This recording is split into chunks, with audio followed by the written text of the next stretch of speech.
Master, according to for IELTS. Boost your band score.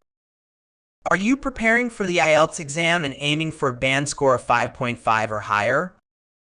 Today, we're focusing on a crucial phrase that can boost your speaking and writing scores according to as used by native English speakers.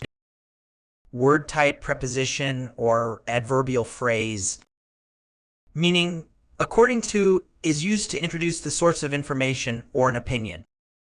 It indicates that what follows is based on someone else's statement, report, or belief rather than your own.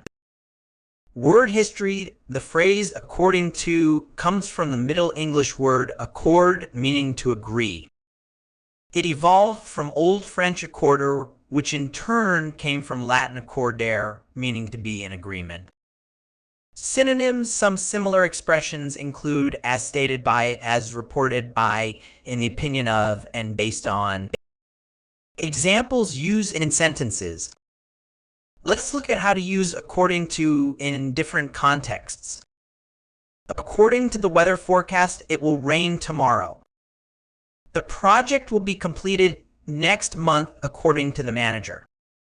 According to recent studies, regular exercise can improve mental health.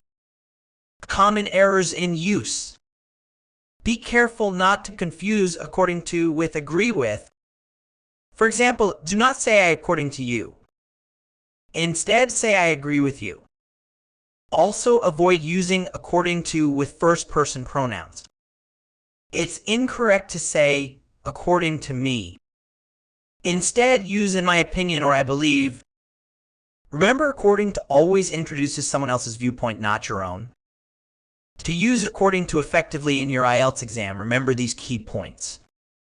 Use it to introduce information from external sources. Place it at the beginning or end of a sentence. And never use it to express your own opinion. By mastering the use of according to, you'll be able to discuss and reference information more accurately in both your speaking and writing tasks, helping you achieve that band score of 5.5 or even higher.